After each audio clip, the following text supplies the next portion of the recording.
So at Twickenham Stadium today for Twickenham Takeover, an opportunity for us to see the very best of grassroots rugby from up and down the country and shine a bright light just to really recognise the efforts that have been made to keep more men and women, young boys and girls, into the game and transition into adult rugby. Some of the stories that I've heard today of people's routes to rugby have been absolutely inspirational.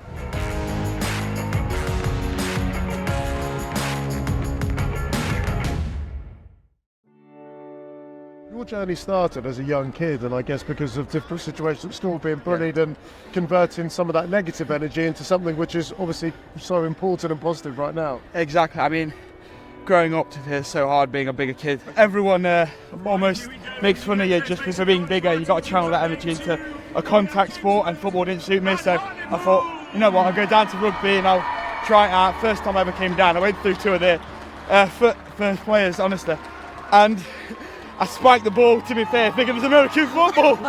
Rugby is an unbelievable game for all different shapes and sizes, and you must feel like this has become your second home. Honestly, there's no better sport than rugby. There is absolutely no better sport.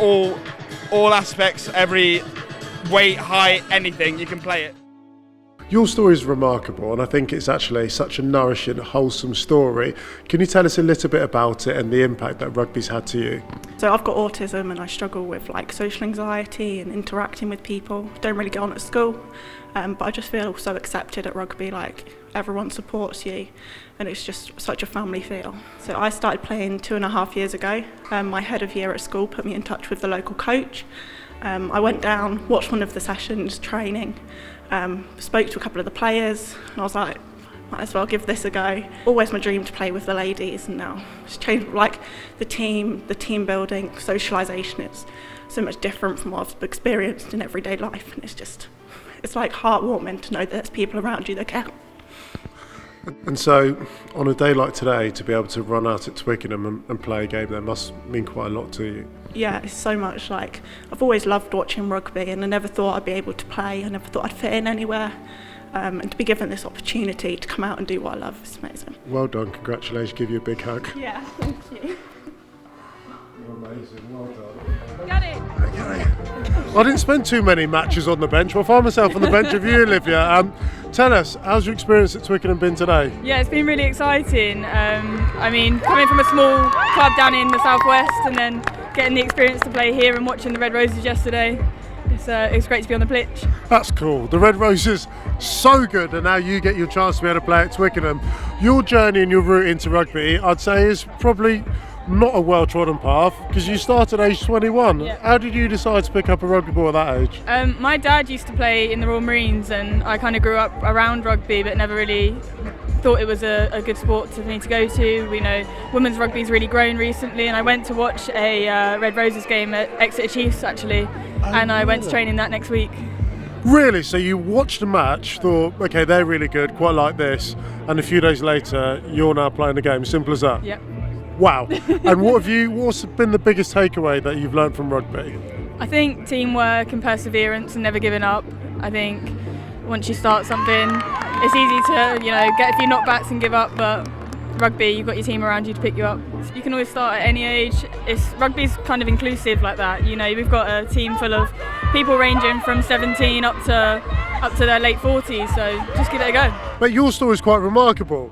If I'm not mistaken, you've been to St Lucia and had quite an impact there. Most people go to St Lucia, honeymoon, put their feet up, chill out, rest and relax, but you've gone out there to go and help out and further embed rugby. Why did you want to do that? I left university not 100% sure what to do myself. My best mate, he's from St Lucia, and he basically said to me, do you fancy going out for 3 months and doing a bit of coaching? And I thought, yeah, absolutely, why not? So we did a kit drive, we took out hundreds of balls, boots, all sorts of stuff. We worked the national team, and then what we started doing was just going into local schools and communities and saying, guys, we're here. If you've got some kids that want to play, let's start playing. It was amazing. Kids were coming out in their droves. We ran the first ever youth rugby tournament. Since then, my friend still works out there. He comes back and forth a bit now. But yeah, we've got there's a club game out there now. There's schools out there now.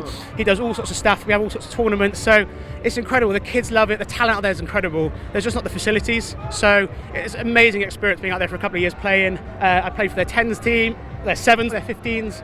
We did stuff with the World Cup warm-up back in, I think it was 2014.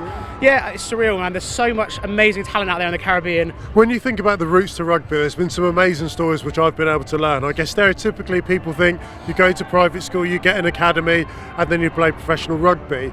That's not the stories which you uncovered in St Lucia, and I guess quite a lot of inspiration to people back here that wherever you're placed, that there is a route into adult rugby for you, isn't there? I started playing, so I went to a private school, but I loved my club rugby even more. I think it was so much more friendly at the club. It wasn't too serious. You had a really good time. I think like today you get all the old boys watching you play. So every time you'd run out for your club, you've got generations watching you. And I think that's what I really loved about playing club rugby over school. And I think that's what some countries that aren't in rugby now need to get, is you get the extra couple of generations who are there to support, you know, having guys on the try line and the side view. I mean, we won the league 2 weeks ago and we're only a local little team. We must have had 300-400 people watching. That was surreal running out to that as well. So I think that's what it is. It's such an amazing environment. I think this is perhaps the first game I've ever done where I've seen mum and daughter playing.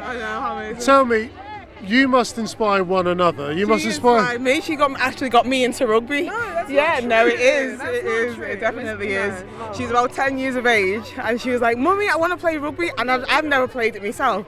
And then I was like, looking for a rugby club, and found it in a rugby club, and I started playing, and here we are today. And that's like 10.